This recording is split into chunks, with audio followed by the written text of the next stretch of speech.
Olá, no Espaço Aberto de hoje vamos falar em multiplataforma pela Rádio Câmara, no 93,9 FM na TV Câmara, pelos canais 10 da NET e 60.3 UHF digital, sobre educação e crônicas. Como a leitura e a reflexão podem ampliar o universo sobre a forma de enxergar a vida. Para isso está conosco o colega Augusto Júnior, autor do livro Algumas Crônicas sobre Várias Coisas. E vamos falar sobre várias dessas coisas.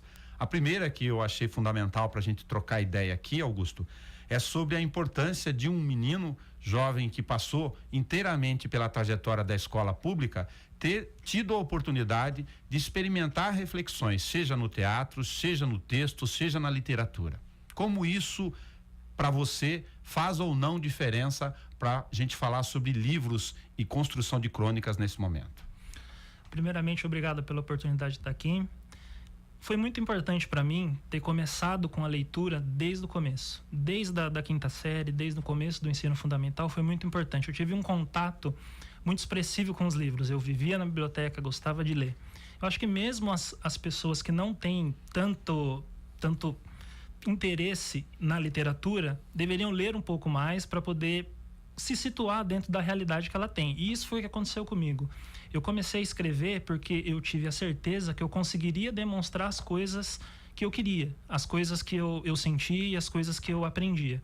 Eu comecei escrevendo o teatro, depois eu passei para as crônicas, já me aventurei um pouco pelo romance, mas eu acho que é muito importante você passar pela literatura, você ter essa base da literatura para você poder escrever de uma maneira realmente fiel ao que você sente. O segundo recorte para a gente conversar sobre isso em forma textual e intertextual é sobre a questão da escolha do jovem. Num determinado momento você completou naturalmente esse ciclo e foi escolher profissões entre várias faculdades. Foi para o mundo binário da área de computação. E a sensação leiga que a gente tem, que eu compartilhei com você, é que a reflexão sobre o mundo da informática, da linguagem de cálculos e, portanto, projeções matemáticas não se conversam com as reflexões literárias, por exemplo. Como isso aconteceu com você? Eu comecei com um desejo realmente infantil. É um desejo de um menino de 10 anos que se sentava atrás da sua prima, que usava um computador e via o mundo da informática. E isso ficou muito marcado em mim. E eu levei isso até o ensino médio e até a faculdade. Eu comecei 5 faculdades até concluir ciência da computação como eu fiz. Fiz direito, sistemas biomédicos, engenharia da computação, tecnologia da informação e terminei ciência da computação. Mas, paralelamente a isso, até pela base da literatura que eu tenho, eu sempre quis contar histórias. Então, a forma como eu iria contar as histórias não tinha problema nenhum para mim. Eu não tinha nenhum problema em como contar as histórias. Eu comecei contando através do teatro, continuei contando através dos livros e depois, agora tem as plataformas digitais, eu uso a minha formação para contar as minhas histórias. Então, eu nunca fugi da base que eu tive na literatura, do gosto pelas letras, e também não fugia da minha área de computação. Eu ainda utilizo isso no dia a dia. Eu li algumas das crônicas Algumas Crônicas sobre Várias Coisas, o nome do livro, para quem está nos ouvindo, do Augusto Júnior, para poder conversar sobre isso. E apropriei algumas das questões aqui para você poder comentar conosco do seu jeito, seu estilo de escrever. Por exemplo, a intertextualidade, a questão dos diálogos como marcação, como questão marcante na construção do teu texto, do seu estilo de texto, e essas reflexões que estão embutidas dentro do texto para formar reflexões. Eu diria que esses elementos estão presentes na sua forma de escrever? Com certeza. Toda crônica que eu escrevo começa de uma observação detalhada de algum assunto ou de algum evento que eu passei pela vida. Nem todas são baseadas em fatos reais, mas são sempre baseadas em observação. Então, quando eu construo a crônica, ela nasce para mim com um objetivo final. Eu sei como a crônica tem que terminar. Então, eu utilizo dessas ferramentas que você falou, principalmente do ritmo, do diálogo, para poder atingir o objetivo que eu tenho, que é a crônica que já estava na minha cabeça desde o começo. Eu sei a história que eu quero contar, eu sei onde eu quero chegar, e eu uso essas ferramentas para poder contar a história mesmo, né?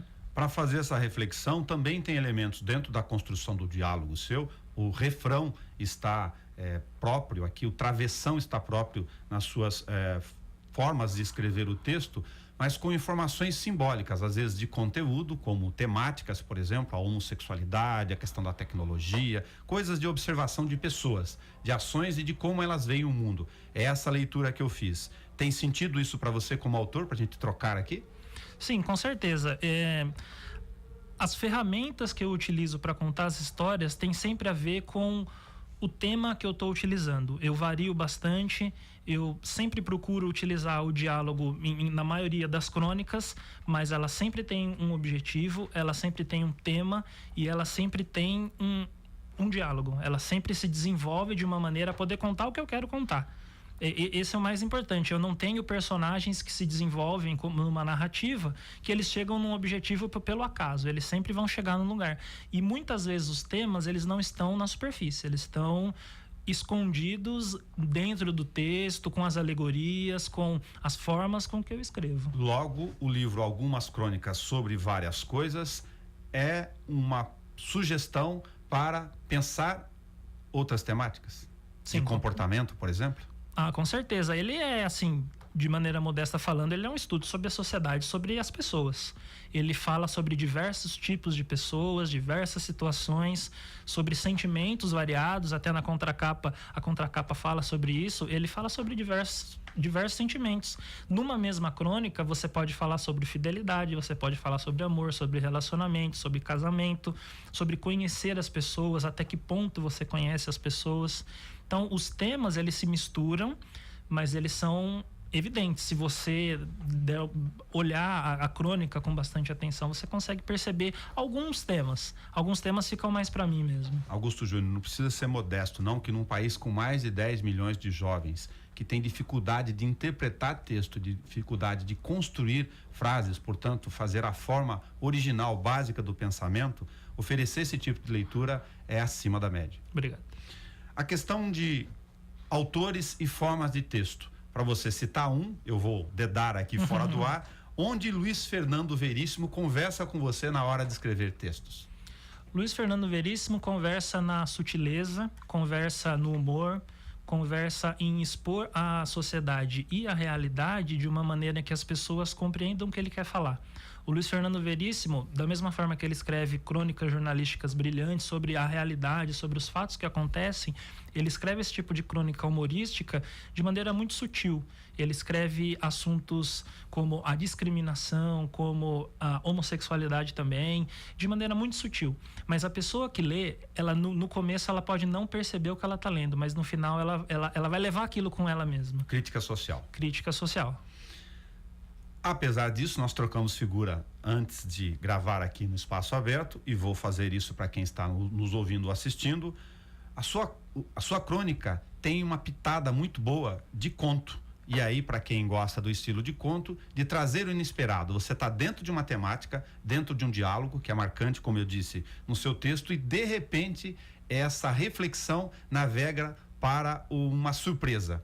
Isso é típico do conto. Isso é típico da sua forma de escrever também? Eu procuro me desafiar sempre a pensar o quanto eu posso surpreender o meu leitor em poucas linhas, em poucas páginas. As minhas crônicas são geralmente curtas, as histórias são bem fechadas, são histórias bem curtas, e eu penso comigo mesmo, como eu posso surpreender ele? Você pode, às vezes, levar o leitor a pensar que vai ter uma virada ou inesperado e não fazer isso. É uma forma de você surpreender ele também.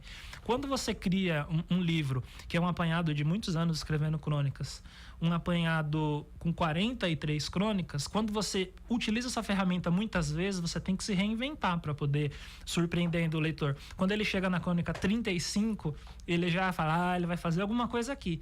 Então você começa a refletir mais, aí o leitor dá oportunidade para você colocar outras formas dentro do texto. Então o inesperado está sempre presente, mas ele abre a possibilidade também para que eu não surpreenda ele e que eu fale sobre uma reflexão minha, sobre uma coisa que eu observei mesmo. E o parêntese final aqui, que é também igualmente importante, você foi burilar essas questões tecnológicas e criou uma espécie da sua própria editora. Você edita seus próprios livros. Sim, eu edito os meus próprios livros. Como eu disse, eu tenho essa editora em sociedade com o coautor do meu primeiro livro, o Fagner Barros. Ele é o capista desse livro, ele fez a diagramação do livro. Nós fizemos a revisão, passamos para outra pessoa também. Nós tivemos a ideia da editora por pensar que as grandes editoras não dão espaço para os pequenos autores, não porque elas são malvadas ou porque elas só querem dinheiro, é porque o universo de autores hoje em dia é muito grande. Você não pode cobrar de uma editora grande que ela vai ler um texto de um autor que nunca publicou nada. Então nós pensamos que a gente poderia fazer isso por nós mesmos, criar a editora e também ajudar outras pessoas que têm a mesma dificuldade. Quando a gente encontra nas redes sociais, quando a gente encontra entre amigos, pessoas falam, olha, eu sempre tive o sonho de criar um livro, nós propomos desde o começo até a publicação. Nós podemos revisar o livro, criar a capa, a gente pode fazer todo o procedimento do livro. Isso sempre em parceria com o autor. Nós não compramos direitos, nós não publicamos em larga escala, não temos parceria com grandes livrarias. Mas nesse esquema de ter o autor como parceiro, nós já conseguimos bons resultados.